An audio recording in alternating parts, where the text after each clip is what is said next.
Hi, in this video I'm going to show you the basics of using ChatGPT in case you have not used it before. Essentially what you need to do is go to openai.com and create an account. When you create an account, that will give you access to ChatGPT 3.5, which is at the time of this recording the older version of ChatGPT, freely available to anyone who has an account. If you want to pay $20 a month, at the moment, you'll be getting access to ChatGPT 4, which is a little better. The data is a little more accurate. The responses are a little bit better. It's really only necessary if having the highest quality possible responses is important for what you are doing. So right now I have a paid account. At other times I don't, and I use ChatGPT 3.5. Also be aware that you can get ChatGPT as an app. If you do so, it connects to your same account here, so you still need to have an account. And again, you can have the unpaid 3.5 or the paid GPT-4 version, either way. Also be aware that you can sign up for Microsoft Bing. Microsoft Bing looks just slightly different, but it uses ChatGPT 4 for free. Problem is some of the things about the interface aren't quite so great, but some things are better with Bing. And in order to do that, you need to go to you need to be in the Microsoft's browser, and then you can't just do it from Google Chrome or anywhere else. And from there, you create an account. Well, technically, what you do is you sign up for the waiting list, but what I have found recently is if you sign up for the waiting list, you almost immediately are given your account. And then you have an account that you sign up with there, and it's free, and it uses ChatGPT 4. But the interface is a little different with some pros and some cons. I'll come back to that later. Okay, so right now I'm going to work in ChatGPT 4 and talk to you about what it can do. You will see over on the left-hand side, there's a sidebar you can open and shut. The sidebar saves all your previous conversations, and it allows you to create a new chat. Each time you create a new chat, it'll by default name your previous chat. You can click on that, click on the pen button to rename it, and it'll save it there. It doesn't save it as long if you do not have the paid version, supposedly. Things change constantly though, so could be different. And you click on this new chat button to start a new chat or conversation. Well, one conversation or chat with GPT is generally about one topic, and it assumes that we are talking about the same thing we've been talking about so far in this entire chat. So if I'm talking about a particular topic in ChatGPT, then I can assume it will keep in its mind, within its data, what we've talked about so far within that conversation, so you don't have to re-explain things for the most part. Okay, so that's something to be aware of. Also be aware, let's go ahead and I'm going to create a new chat, go to a new chat here, that it gives you some ideas here of things that you might ask. Whatever you ask it about or have it explain, you do in this particular box down here where it says send a message. We call it a prompt as well. So that's something to be aware of. Also up in this corner, you'll see that it has some suggested terms that you can use to respond to whatever response it gave you, to have it revise, add to, change the format of, and so forth. Okay, so there's all kinds of things it can do. You can have it plan menus for you, plan family reunions for you. I've done that. You can have it write code in a variety of kinds of software for you. You can have it brainstorm for you. Here you'll see create a personal web page for you. You can have it explain a topic to you, quiz you on a topic, or write questions if you're a teacher that you might use to assess student knowledge. So there's really a lot that can be done here in order to answer questions, to write for you, to outline for you, and so forth. Okay, and the important thing to keep in mind is that what you're going to get back is not perfect. First of all, this data was as we say, was trained on data. In other words, it was taught the information it has on data up through the end of 2021 at this point. What that means is anything that's happened, been in the news or whatever, or research that's been done since December 2021 definitely will not be included in its data set. The other thing is that it doesn't have all data that was out there, even through the end of 2021. It, what we call scraped, pull a lot of data from the internet. It has a lot of blog data. It has a lot of things that were out there, tons and tons of stuff. But it doesn't have everything. And what it does have was stuff that came from humans at some point, and there may be faults in it. There may be inaccuracies in it. So that's something to be aware of as well. Another reason why you may have inaccuracies is because you may be asking about something that's a little bit unusual, that it doesn't have information about. In that case, it may just make up an answer, and it won't tell you it's making up an answer. It will speak so confidently, the response will come back very confidently as if it were truth. That's called hallucination. So that's another thing you need to be aware of.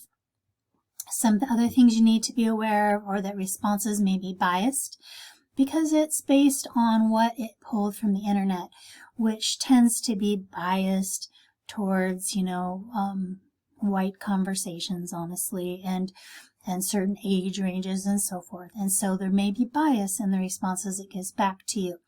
You can sometimes get around that by asking it specifically to give you a response from a certain perspective of a certain minority group or something. But by default, it may be biased and inaccurate, okay? And another thing you need to keep in mind is that supposedly whatever you type in here is kept private. Not necessarily. We don't trust that fully. So you don't want to trust, put in here private information or data that you wouldn't want other people to get a hold of, because it's not necessarily going to be kept private. If you're doing research, then that means your IRB approval that you get that says, you're not sharing certain things. Well, if you're not sharing certain things, you shouldn't type those particular things into ChatGPT, because we can't guarantee for sure that other people would never have access to them, or the software itself would not have access to it. So those are some things that that you need to be really aware of. And of course, you need to be careful about issues that would be considered integrity or cheating issues. So there's a lot of debate right now. If you were to write, say, and publish something, and you use ChatGPT to help you write, to what degree you need to credit ChatGPT, to what degree you need to say, this isn't my own work, this is ChatGPT's work. There's debate out there. Those things aren't quite resolved yet, okay? So that's something to be aware of. If you're a student in a class, as part of a class, you always need to make sure to only use it in ways that your instructor approves of and your institution approves of. Whether you're in elementary school, high school, or college, it can be an issue, and you need to make sure you're not doing anything you shouldn't do. You want to make sure that you use it in the best way possible. Do not assume that the writing that ChatGPT produces will be higher in quality than what you can produce on your own. In fact, probably the best way to get the highest quality is to use both your own brain and ChatGPT's brain. So the way you can do that is you can write something, you can paste it in here and say, give me feedback on, and then paste in a pair of something you wrote. It'll give you feedback on it to improve it. Or you could ask GPT to write something for you, then you edit, revise it, make it your own. So you can do those kinds of things so that you get the best of your own thinking and the best of ChatGPT's thinking. It will often think of things you did not, but you'll often think of things it didn't, and you'll often have a little bit more knowledge about the context or the background of what you're writing, and be able to write a little bit more accurately than it can. Well, just to show you what it can do, for example, I'm going to have it explain to me the differences between quant and qual research. Okay, now you can use any words that's in that prompt that you want. Generally, it's quite intelligent as talking to a human, and will give you back information. You see here, it's giving it back to me in kind of a list, numbered list with bullet points kind of format. Once I have the result here, there's a lot of things that I can do with that. Of course, I can copy and paste that into whatever document and then edit it and revise it myself. Or I can ask ChatGPT to write it a little bit different way for me. So for example, I might tell it to rewrite this just as a paragraph instead of as a numbered list. I might tell it to just regenerate this. That will just rerun it, not giving it any more instructions, but it'll come out in a little bit different form than it did the last time. And I can do that multiple times, as many as I want, I assume. So I go ahead and I do that here, and I want you to notice it says 2 of 2 over there. That's because I've asked it to give me the exact same thing twice, and this is the second version of those 2. So once this is all finished, I can go up here and I can go back to number 1 and look at that, and I can go to number 2. Okay, I can look at either one that I wish, and that arrow just takes me down to the bottom. Now, once I have all this information, this is where I can use my own words, or I can use these suggested terms up here to have it shorten it, explain it further, expand it, or make it longer, give me examples, okay? Please continue with something that you'll often put in if the response is so long that it cannot finish it within what it can put in one response. Then you'd say, please continue, clarify, expand, rewrite, shorten, tweetify, make it like a tweet. And you don't have to answer these things, but sometimes those are helpful in training it to know what exactly you want. Now I can say something like rewrite as a poem, or I can tell it to rewrite it in the style of Shakespeare, or in the style of Mark Twain, or anybody that I want that would have probably have information about in its database. So it wouldn't have access to, you know, your father probably, unless he's someone famous, or anybody who's after 2021, but it would have access to people who are commonly written about or whose works are most likely to be in the data set. So I've got a beautiful poem here, and I can now say rewrite in the style of Martha Stewart. I can put anyone in there that I think is reasonable, okay? And you see it's going to put, you know, and she's going to use the type of terms and words she would use and link it to like linen and goblets and teacups, all those kinds of things that would make sense. I could say rewrite it incorporating an analogy about cooking or something, or sailboats, or whatever I want it to be, and it will rewrite it from that perspective as well. I can put into my prompt, here's a paragraph I wrote, put it in there, please write a similar paragraph in the same style, writing style, about such and such, and then it will be more similar to my own writing style. So that's something to be really aware of. It's great for quizzing you, creating test questions, create rubrics. It can write code for you. Give me an example of Python code to conduct multiple linear regression, or whatever it is you want to do. And it's going to be able to do it, okay? One thing that it does not do is it does not provide for you graphics, except for kind of in the sense of this code here that kind of looks graphical, right? It's not going to create pictures or images, that kind of thing for you. You'll need to use other software. That is one advantage of Microsoft Bing. So Microsoft Bing, in addition to doing what ChatGPT does, also will generate images for you, and I'll show that in just a minute. Another thing that's really, that it does not do, that Bing does, used to be to access the actual live internet, and supposedly it does now. Okay, it does that now. So there's a variety of things that you might try to put in here or ask it to do. And what I recommend is you just play with it. So it's got my code here for me. I can just copy the code from that and so forth, and do what I need to do. Okay. Now, you can ask it to tell me about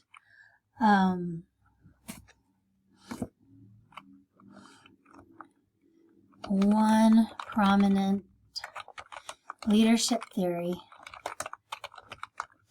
including citations. Okay, now we'll see what that does. So what it's going to do is going to talk about transformational leadership here. Okay, and it's going to give me, supposedly, some citations. Now, if it does that, you want to always check them to make sure they're correct. Never assume that anything that it gives me is correct. Okay, never assume that it's perfectly accurate. There we go. I've got some citations, which are just the names of some books and articles, and you would want to look to make sure those were real. Okay, on common topics, it's more likely that they are real than not. One thing that I've had trouble with, if I said, for example, tell me who wrote such and such an article, and I put in a name of an article I wrote and had published, it came back with the name of somebody else and said that they were the one who wrote the article. Why is that? Because that person was maybe more likely to have written the article than I was. And so it's just based on probabilities, not facts. It is not generating information based on going to an actual encyclopedia or a web page and pulling direct facts. It is generating a word at a time based on what's the most probable or word given the words that it's said so far and given what you've asked it to do. And so it's not necessarily perfectly accurate. So again, that's something that you want to be really careful of. But you can use this for all kinds of tasks and skills and whatever you want. Just be really careful, particularly if you're a student, that you only use it in a way that is appropriate. Okay. Now, I'm going to come over here and I'm going to show you Bing. Talked about Microsoft Bing, and you'll see I'm in a different browser. I'm in Microsoft's browser. And in this particular version, it allows me to choose between more creative, more balanced, or more precise answers. So more creative answers would be ones that are a little bit, they allow for greater variability in the kinds of things that's responded. While precise is more focused on making sure things are accurate and straightforward. It doesn't have the thing that was on the side that we had before. It does have my recent activity, but these are recent prompts I put in, not recent whole conversations and so forth. So not exactly the same. Okay. And most of the time I leave this on more creative. I find that for me is the most effective thing to do here. Okay. And I can put the same kinds of things in that I put into ChatGPT the other place. One issue here is that the responses, what allows you to put in the responses, as far as I can tell, tend to be shorter. And again, things change constantly, so who knows. It does have the use the microphone and speak option right here, so that's a little bit of an advantage. Okay, and I can put the same things in here, you know. Yeah, I'll just give it one of the options. What are the pros and cons of the top 3 selling pet vacuums? One thing that is aware here, again, to be aware of is, even though supposedly ChatGPT now can access the internet, this does it in a very explicit way. You'll see that it has links down below at the end of anything that's where it would be applicable or informative, to have those links that you can go to and see where the information came from. So I think that can be really helpful. Okay. The other thing, but again, I feel like the responses that it gives back are shorter. You see that it has a 1 of 30 here. It only lets you at this particular time have a conversation of 30 exchanges. You can't have, keep going on and on and on forever like you can with the other ChatGPT, and that can be a big disadvantage, as well as the shortness, as far as I can tell. Okay, but something that is wonderful that it can do, again, is create images. Create you usually just ask it for one and it gives you several options of a vacuum cleaner from the 1970s. Okay, you can just put something quite that short, or you can make it quite detailed and descriptive about what it is you want it to produce for you. And you generally have to wait just a little bit, not too long, and it will usually give you 4 options, sometimes only 2 or 3. I don't know what determines that. And those are things that you can save. Now, these images are not pictures it pulled from the internet. These are original. Nobody's ever seen these exact ones before. Okay, now one thing I want you to notice is these words look like scrambled words, even look like housekeeping with a C. It's not so great at integrating text in with its images. And sometimes it includes them, sometimes not. It probably included text here because everything that it uses references for vacuums from the 1970s had text in them. They were probably all advertised. So it just thinks, oh, when you talk about a vacuum cleaner from the 70s, you're going to have text there. So that's probably why it's there. But you can ask it to change it. Create an image of a vacuum cleaner as a painting in the style of Van Gogh. Okay, and it'll do things sometimes better than other times, but wonderfully. Now again, these are not images it pulled. It referred to what it had in its databanks about those kinds of images and created them brand new. So you can use these images as brand new, unique images for the most part, if you can get it to give you exactly what you want. 2 weaknesses again that I find. One, not understanding quite what I meant. You can see that this is an example of that. It's got a vacuum with a painting by Van Gogh. Not exactly what I meant. Another problem again is with when there's text incorporated. And another thing is when it has humans, it tends to have trouble with hands. Okay, so I'm going to do this again, and I'm going to say create an oil painting of a vacuum cleaner painted in the style of Van Gogh, and we'll see if it does a little bit better. Okay, and you can play with all different kinds of additions to your description. There are other AI programs like Midjourney and things that are supposed to be a lot better. This is great because it's free. Okay, so you can just use it without paying for anything. It's quite easy to use, and you can at the same time do the text-based requests like you would do in just the regular ChatGPT. You'll see this is a little bit better. This looks a little bit more like, this one looks the most like a painting in the style of Van Gogh. And you can then just keep giving it requests until you get it to be exactly what you want it to be. So that's the end of my brief overview of using ChatGPT and Microsoft Bing.